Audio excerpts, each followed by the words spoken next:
Hello दोस्तों, स्वागत है आप सबका मेरे YouTube चैनल रोहिणी क्लासेस में। तो आज हम क्लास 10th की इकोनॉमिक्स का चैप्टर 2 का अगला पार्ट देखेंगे, जिसका नाम है भारतीय अर्थव्यवस्था के क्षेत्रक। इसके पहले हमने जो है प्राइमरी, सेकेंडरी, टर्शियरी सेक्टर के बारे में बात की थी और हमने सकल घरेलू उत्पाद के बारे में बात की थी और किस प्रकार रोजगार का सृजन होगा वो चीज़ के बारे में बात की थी कि गवर्नमेंट क्या क्या ऐसा करे। नरेगा के बारे में हमने देखा था, ठीक है। और आज हम पढ़ेंगे ना संगठित और असंगठित क्षेत्र होते क्या हैं, ठीक है।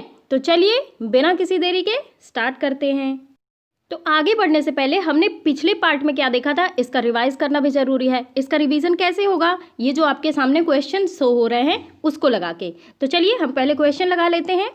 पहला क्वेश्चन है, आपके विचार में मनरेगा को काम के अधिकार क्यों कहा गया है। देखिए, आप सभी को पता है कि नरेगा 2005 जो है प्रत्येक परिवार के एक सदस्य के लिए कम से कम 100 दिनों की काम की गारंटी देता है और ऐसा करके ये जो कार्यक्रम है ना, संविधान के अनुसार मौलिक अधिकारों में से एक को पूरा करता है, ठीक है। और इसलिए ना इस कार्यक्रम को जो है काम का अधिकार कहा जाता है, ठीक है। अगला क्वेश्चन है, कल्पना कीजिए आप ग्राम प्रधान हैं और उस हैसियत से कुछ ऐसे कार्यकलापों का सुझाव दीजिए जिससे आप मानते हैं कि उससे जो है लोगों की आय में वृद्धि होगी और उसे इस अधिनियम के अंतर्गत शामिल किया जाना चाहिए। देखिए, इस अधिनियम के ना तहत कुछ गतिविधियां हो सकती है, जैसे देखिए सड़क निर्माण हो गया, ठीक है, और जो है नदी के तटबंध का निर्माण हो गया, तालाबों और कुओं की खुदाई हो गई। ये सारी गतिविधियों से जो है दोहरा लाभ मिलेगा और वो जो है ना लोगों को बहुत आवश्यक रोजगार प्रदान करेंगे और गांव के प्रशासन और विकास में भी मदद करेंगे। अगला क्वेश्चन है, यदि किसानों को सिंचाई और विपणन सुविधाएं उपलब्ध कराई जाती हैं तो रोजगार और आय में वृद्धि कैसे होगी। देखिए, अगर मैं आपको बताऊं कि सिंचाई सुविधाएं से जाहिर सी बात है कृषि उत्पादन बढ़ाने में मदद मिलेगी और विपणन सुविधाओं से क्या मिलेगा, जो आपका उत्पादन होगा, ठीक है, कृषि उत्पाद जो उत्पादन होगा उसे जो है अपनी उपज बेचने में मदद मिलेगी, किसानों को उचित मूल्य मिलेगा। तो इस प्रकार किसानों की आय में वृद्धि होगी। नहरों के निर्माण और कुएं की खुदाई सिंचाई से जो है सुविधाओं से सुधार संभव होगा इसका, ठीक है। और इस वजह से ना नया रोजगार पैदा होगा। यानी कि कहने का मतलब ये है कि यदि आप सिंचाई सुविधाएं बढ़ाते हैं तो कृषि उत्पादन तो बढ़ेगा ही बढ़ेगा और जो है विपणन बढ़ाएंगे तो उपज जो है बेचने में मदद मिलेगी। इससे जो है नहरों के निर्माण और कुएं की खुदाई सिंचाई सुविधाओं में भी सुधार होगा और इसी वजह से नया रोजगार उत्पन्न होगा, ठीक है। खेती उपकरणों की मांग में वृद्धि होगी और कई लोग जो है उन उपकरणों की मरम्मत करके कमा सकते हैं और एक बाजार जो है नई दुकानों को खोलने में मदद करेगा, जो कि रोजगार को बढ़ावा देगा, ठीक है। ये चीज़ ध्यान रखना है। अगला क्वेश्चन है, शहरी क्षेत्र में रोजगार में वृद्धि कैसे की जा सकती है। आप सभी को पता है कि शहरों में छोटे पैमाने पे और बड़े पैमानों पे, दोनों पैमानों पे रोजगार चलते हैं, ठीक है। तो छोटे और बड़े उद्योगों के विकास के लिए जो है शहरी क्षेत्रों में रोजगार बढ़ाने में मदद मिल सकती है और इन उद्योगों के विकास से ना टर्शियरी सेक्टर यानी कि तृतीय क्षेत्र का जो है विकास होगा, जो रोजगार जो है सृजन को बढ़ावा देगा, रोजगार बढ़ाएगा, ठीक है। और इन सभी गतिविधियों का समर्थन करने के लिए ना बुनियादी ढांचे को विकसित करने की आवश्यकता है। जैसे देखिए बिजली हो गया, दूर संचार हो गया, सड़कों की तरह राह हो गए। अब देखिए गांव वगैरह में क्या होता है, बिजली प्रॉपर होती नहीं है, दूर संचार के साधन है नहीं, सड़कें प्रॉपर विकसित है नहीं, तो फिर कैसे होगा। ये तो बुनियादी ढांचे है ना, और आप इसका विकास कर ले गए तो ऑटोमेटिकली जो है रोजगार में वृद्धि हो गई। शहरों में यही सब चीज़ें होती हैं, बिजली भी होती है, सड़कें भी होती हैं, दूर संचार के माध्यम भी होते हैं, तो वहाँ पे प्रॉपर व्यापार जो है चलता है, ठीक है। अब हम बात करेंगे संगठित और असंगठित क्षेत्र के रूप में क्षेत्रकों का विभाजन, ठीक है। यानी कि हम समझने का प्रयास करेंगे कि संगठित और असंगठित रूप से जो है क्षेत्रकों का विभाजन किस प्रकार हुआ है। और अब हम आर्थिक कार्यों को विभाजित करने के लिए एक अन्य तरीके का परीक्षण करते हैं। इसे लोगों के नियोजित होने के आधार में देखते हैं और उनके काम करने की शर्तें क्या हैं, क्या कोई नियम या विनिमय है, ठीक है, जिनका जो है उनके रोजगार के संदर्भ में अनुपालन किया जाता है। तो देखिए, दो उदाहरण के माध्यम से हम समझने का प्रयास करेंगे, क्योंकि उदाहरण के माध्यम से जब हम समझते हैं ना तो हमारे कॉन्सेप्ट जो है वो क्लियर हो जाते हैं, ठीक है।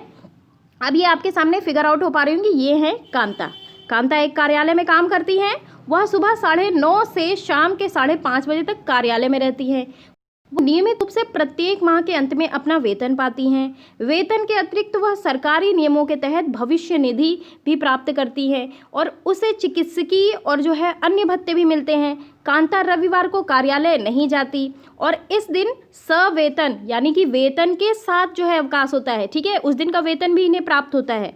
और उसने जब नौकरी आरंभ की थी तब उसे एक नियुक्ति पत्र दिया गया था, यानी कि ज्वाइनिंग लेटर दिया गया था, जिसमें नौकरी संबंधी निबंधन और शर्तों का उल्लेख किया गया था। ये चीज़ ध्यान रखिएगा। अभी अब आते हैं, बात करते हैं कमल की। कमल जो है कांता का पड़ोसी है। वह नज़दीक की किराना की दुकान में दैनिक मजदूरी में काम करने वाला श्रमिक है, ठीक है। वह सुबह 7:30 बजे से दुकान पर जाता है और शाम को 8 बजे तक काम करता है। उसे अपनी मजदूरी के अतिरिक्त अन्य कोई भत्ता नहीं मिलता। अंतर देखते जाइएगा, ठीक है। जिस दिन वह काम नहीं करता उस दिन उसको मजदूरी के पैसे नहीं मिलते, उसे कोई छुट्टी या सवेतन अवकाश नहीं मिलता, ठीक है। उसे जो है कोई औपचारिक पत्र नहीं मिला है और जो है जिसमें कि दुकान में नियुक्ति पत्र के बारे में कहा होंगे, और उसका नियोक्ता उसे किसी भी समय काम से हटने के लिए कह सकता है। अब देखिए अंतर क्या देखा कांता और कमल में। कांता का प्रॉपर टाइम में जाती है, ठीक है, इनका टाइम फिक्स नहीं है। दूसरी बात, ये अपनी मजदूरी के अतिरिक्त इन्हें कोई भत्ता नहीं मिल रहा है, जबकि कांता को मिल रहा है। छुट्टी इनकी होती है, सवेतन अवकाश नहीं होता उनका और जो कांता का है वो सवेतन अवकाश होता है। इसे कोई औपचारिक पत्र यानी कि नियुक्ति पत्र नहीं मिला है, जबकि कांता को नियुक्ति पत्र मिला है, ठीक है। तो बहुत सारे अंतर हैं। अब यहीं से शुरुआत होती है संगठित और असंगठित क्षेत्र में। देखिए कांता की बात की हमने, जो हमने सबसे पहला उदाहरण देखा कांता का है ना, तो कांता जो है ना संगठित क्षेत्र में काम करती है। अब आपको ये ध्यान आ रहा होगा कि संगठित क्षेत्र क्या है। तो देखिए संगठित क्षेत्र जो है वे उद्यम कार्य, ध्यान रखेंगे, वे उद्यम कार्य या फिर जो है कार्य स्थान होते हैं जहां रोजगार की अवधि नियमित होती है, ठीक है। यानी कि अगर आपको 9 बजे से 5 बजे तक काम करना है तो रोज आपको नियमित रूप से उसी अवधि के बीच में जो है काम करना है। 9 बजे जाना है, 5 बजे आना है। और इसलिए ना लोगों के पास रोजगार की अवधि नियमित होती है, सुनिश्चित काम होता है। वे क्षेत्रक जो है सरकार द्वारा पंजीकृत होते हैं और उन्हें जो है सरकारी नियमों और विनियमों का अनुपालन करना होता है। और इस नियम और विनियम के ना अनेक विधि, जैसे देखिए कारखाना अधिनियम हो गया, न्यूनतम मजदूरी अधिनियम हो गया, सेवानुदान अधिनियम हो गया, ठीक है, दुकान और प्रतिष्ठान अधिनियम हो गया, इन सब का उल्लेख किया जाता है। अच्छा अब बात आती है इसके फ़ायदे क्या है मैम, ये भी सुन लीजिए, बहुत फ़ायदे हैं इसके। देखिए संगठित क्षेत्र के ना लाभ जो हैं बहुत ज़्यादा हैं। अब इस क्षेत्र में जो है श्रमिकों को रोजगार की सुरक्षा मिलती है, सबसे पहली इंपॉर्टेंट बात रोजगार की सुरक्षा, ठीक है। दूसरी, ये कार्य ना केवल निश्चित समय तक ही सीमित रहते हैं और यदि ये अधिक कार्य करते हैं तो नियोक्ता उन्हें अधिक वेतन देता है, ठीक है, ओवर टाइम करेंगे तो। तीसरी चीज़, ये जो है ना काम करने वालों के दूसरे लाभ के प्राप्त करते हैं, जैसे कि देखिए सवेतन छुट्टी हो गए, अवकाश काल में भुगतान हो गया, भविष्य निधि हो गए, सेवानुदान हो गया, ठीक है। और चौथी चीज़, ये अन्य लाभ भी प्राप्त करते हैं। और पांचवी चीज़, श्रमिक संगठित क्षेत्र जो है ना श्रमिक कार्य करने के साथ जो है सेवानिवृत्ति होने पे भी उन्हें जो है जब वो सेवानिवृत्त हो जाते हैं यानी कि रिटायर हो जाते हैं तब भी जो है पेंशन प्राप्त करते हैं। तो ये सारे फायदे हैं इनके, ठीक है। तो देखिए कांता जो है संगठित क्षेत्र में काम करती है। संगठित क्षेत्र में वे जो है उद्यम और कार्य स्थान आते हैं जहां रोजगार की अवधि नियमित होती है, जैसे कि मैंने बताया, ठीक है। और इसलिए लोगों के पास सुनिश्चित काम होता है, ठीक है। और वे क्षेत्रक जो है सरकार द्वारा पंजीकृत रजिस्टर्ड होते हैं और उन्हें सरकारी नियमों और विनियमों का अनुपालन करना होता है। और इन नियमों और विनियमों के जो है अनेक विधियां, जैसे कारखाना अधिनियम, जैसे कि मैंने बताया ना सेवानुदान वगैरह अधिनियम, ये सारी चीज़ें होती हैं, इनका उल्लेख होता है।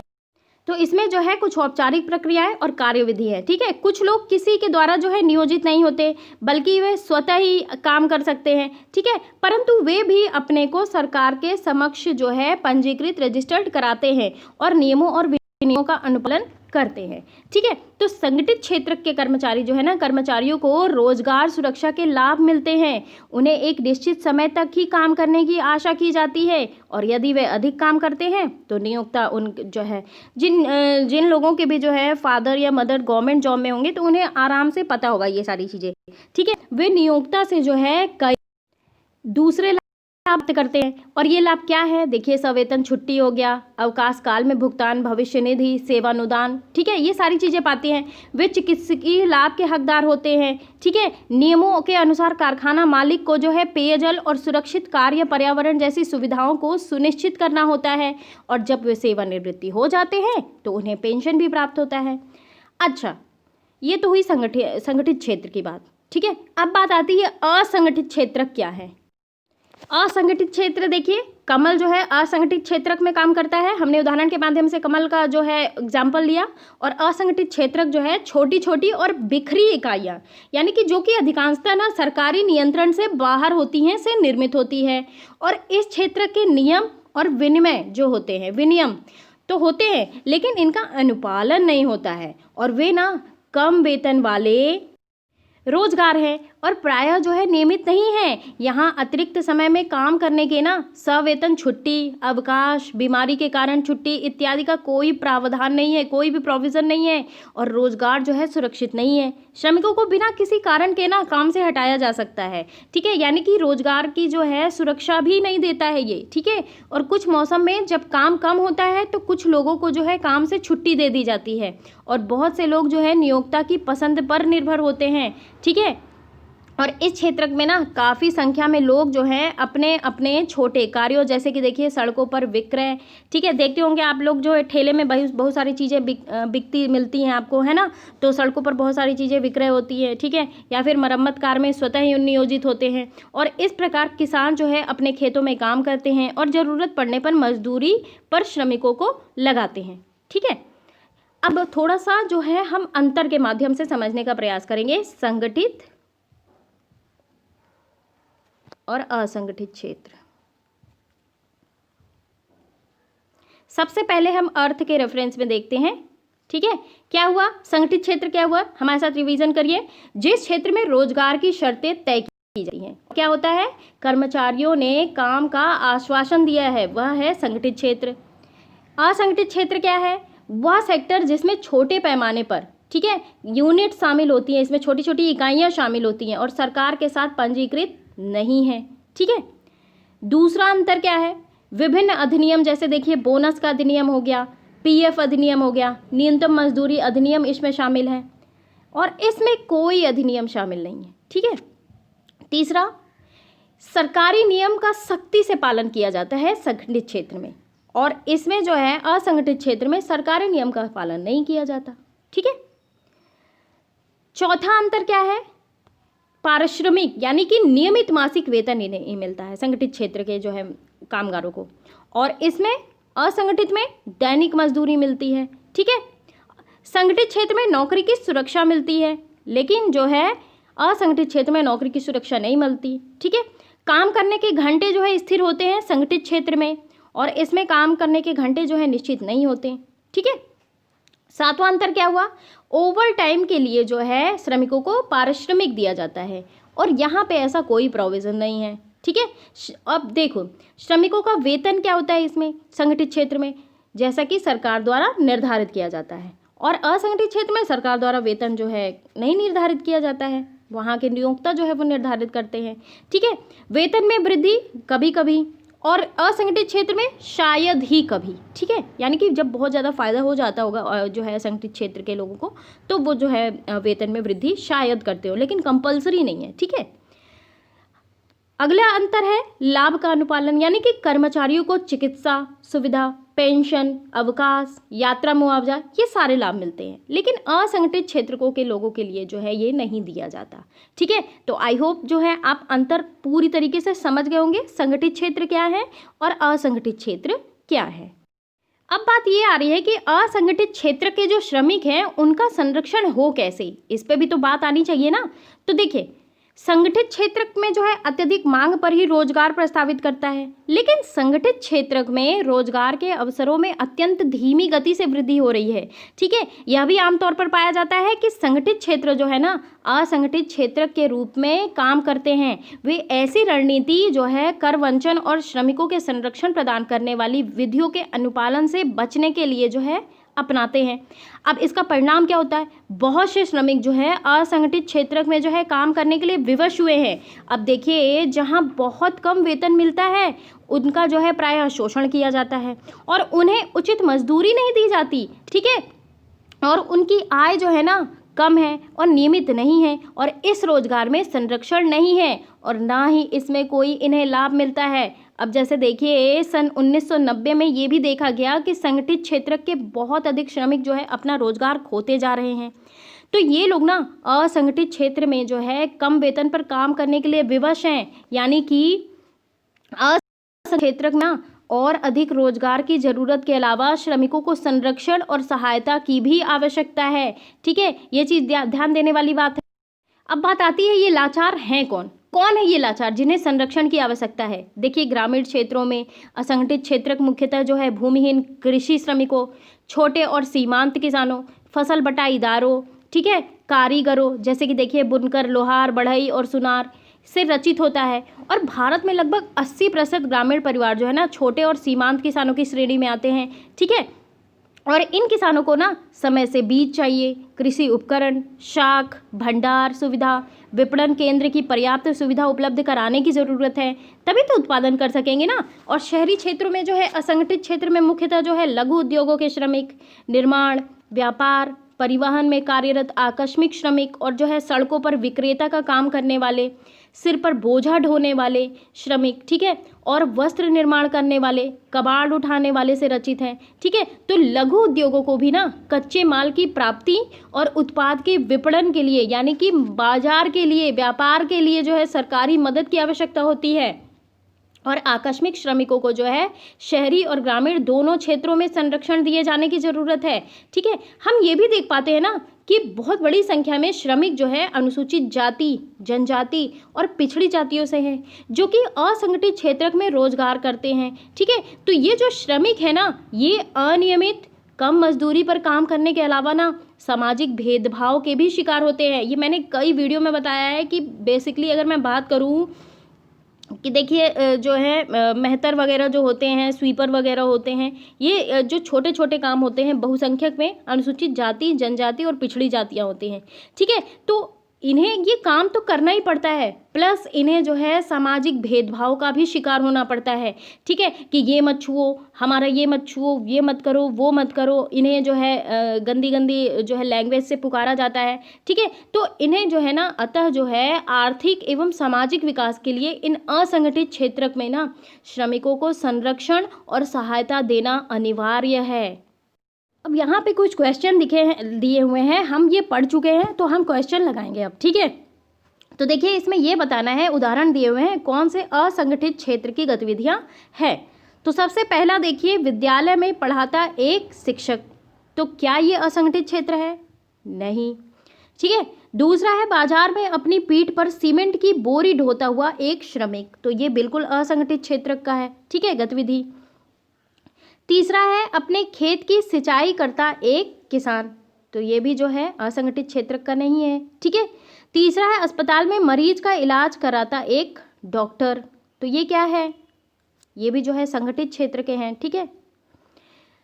अगला है, एक ठेकेदार के अधीन काम करता एक दैनिक मजदूरी वाला श्रमिक, तो ये जो है संगठित क्षेत्र का है, ठीक है।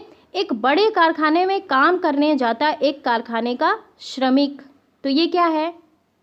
ये जो है संगठित क्षेत्र का है, ठीक है, तो ये भी असंगठित नहीं होगा। अपने घर में काम करता एक करघा बुनकर, तो ये भी जो है असंगठित क्षेत्र का श्रमिक है, ठीक है। तो 3 हो गए इसमें, एक ये बाजार वाला और एक ये ठेकेदार के अधीन जो है श्रमिक करने वाला और अपने घर में बुनकर का काम करने वाला, ठीक है। अब अगला है, संगठित क्षेत्र में नियमित काम करने वाले व्यक्ति और असंगठित क्षेत्र में काम करने वाले किसी दूसरे व्यक्ति के बारे में बात करें और सभी पहलुओं के बारे में कार्य स्थिति की तुलना करें।